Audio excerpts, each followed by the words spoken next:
Now, I want to welcome to the programme now, with the Washington editor of the Times, which is Katy Balls, who's been following in the footsteps and the flying steps of Donald Trump. Hello to you, Katy. Hello. I've got to ask you first of all, I don't know if you're into your football at all, are you, Katy?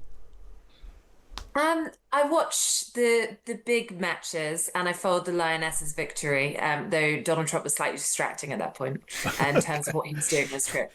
Yeah, I mean, yeah, well, that is fair enough. I want to talk to you about Donald Trump, as you'd absolutely expect, Katy. When you listened to Donald Trump this morning, and first of all, give me your impressions of that meeting, because you watched it up close and personal with Trump and Starmer. What were your big takeaways from that? We're going to be talking about Putin and deadlines in a moment, but what did you make of the way it looked and felt? Well, I think as ever, it was Donald Trump holding court, and it's really felt like that the past few days at Turnberry when it comes to this trip. It's his property. You have a slightly bizarre situation where, you had the bagpipe address playing, you have a leader coming up the steps, and normally you'd imagine it's the foreign dignitary about to be welcomed by, a UK figure. Instead, it's the US president welcoming a British prime minister on British soil. And I think that's just quite an interesting dynamic to begin with. We know their relationship is pretty warm, and there were many moments of warmth, with Donald Trump praising Keir Starmer, but there are still actually quite a few sticky moments, I thought. And Donald Trump did not go all the way. He was not directly critical, I think you could say, but certainly some of the things he said, if you read between the lines, did not feel like a ringing endorsement of Keir Starmer's approach to governing. No. So talking about Aberdeen as the oil capital, suggesting it could be quite good to use some of that oil, obviously goes against Labour policies. Talking about Sadiq Khan in a negative manner, to the point that Keir Starmer had to say, "Oh, he's actually my friend." And then I think saying, when it came to Nigel Farage and Keir Starmer, who will fare better is the person who can cut immigration and cut taxes. And you look at how the Labour government's currently getting on, and again, it didn't feel quite like a ringing endorsement, but it still wasn't quite the horror.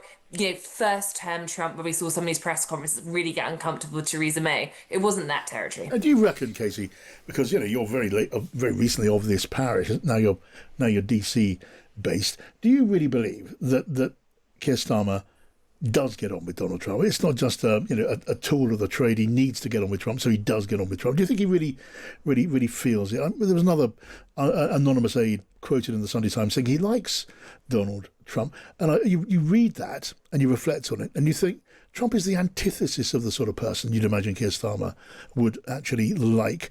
I mean, Starmer is said to be a man of morality. He's a man who believes in truth. Now, he's accused himself of misleading and lying a lot of the time now, but that's one of the sort of said to be defining characteristic of Keir Starmer. And you're talking about Donald Trump here. This is a man who turned lying from a science to an art. This is a man who, in his first time, there was a tally of his untruths kept by the Washington Post, and over his first term, they tallied the lies and untruths at 35,700 and something. And I'm not making that up. You see my point? Do you believe the "we all get on well" stuff, Katy? I think that quote from Downing Street was to me, so I thought it was relevant enough to publish it at least. So you looked him in the eye when they said it. Did you believe it? It's actually on the phone, but no, I think where there's a middle ground here is, there can be people that you need to get along with in order to do your job. And I think you can actually have that in any workplace. Of course, it's a different level when you're in government, you're on the world stage.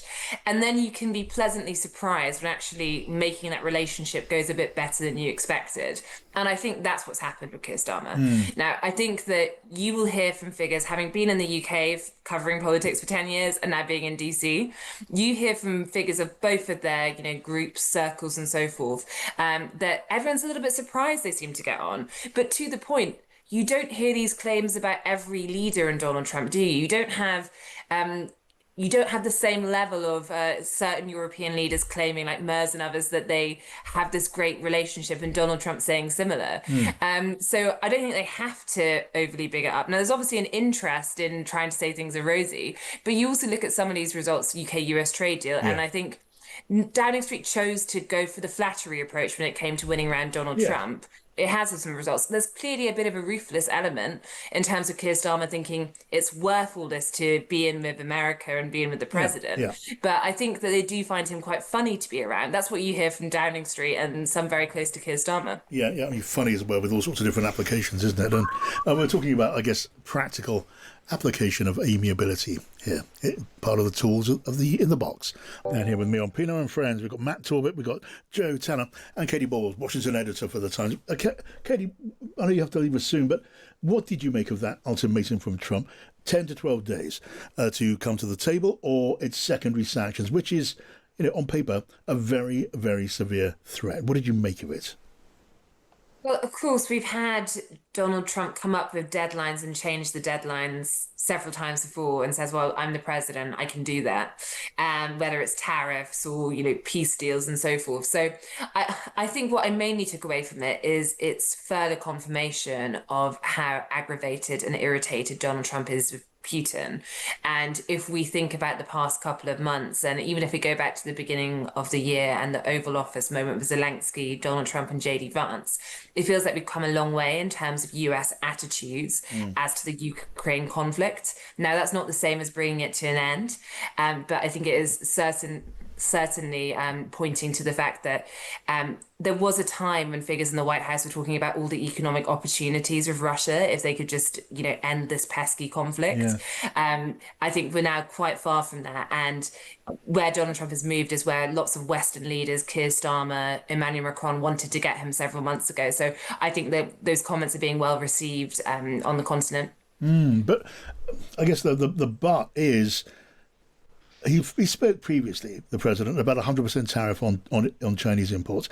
Now he's talking about making that happen within the space of a very, very few days. And if that were to happen, Katy, that would be lighting the blue touch paper on large parts of the American economy, on world trade and oil prices, which is why I struggle to quite imagine it. In your heart and your guts at the moment, what are you thinking? Yeah, I think he's talked about sanctions before with Russia and then hasn't actually gone through with it. So I think the question is he will be hoping, I suspect, that this might get Putin back around the table. But I think the level of frustration is he is now finding out he has all these conversations with Putin where they agree things and then action taken by Russia goes against it. So the question is, are we at the breaking point? And I think the truth is, what happens in the next 10 days means we don't know today. It could change in that time because Donald Trump changes his mind so many times. So the eternal truth of President Trump is believe what he does, not what he says. Yeah, I think that's probably the way to go about it. So we'll see in, I think, a week or so's time. But I think the main takeaway is the fact that you think about where the administration been on Ukraine previously. Trump has now moved away, actually, from quite a few of the isolationists in his base, the Make America Great Again ones. There's lots of figures that and normally, the classic Trump cheerleaders who want this Ukraine conflict to end, they are disheartened in a way that Trump is still involved with it, even if it's selling weapons on so, NATO and so forth can use it. They see that as too much intervention. So I think he's found a path. It's away from where many in his base would like it to be, and it's probably closer to the Western position of European leaders. All right, Katy, great to talk to you. Enjoy the rest of the of your trip back home here to the UK. We'll talk again soon, I hope and believe.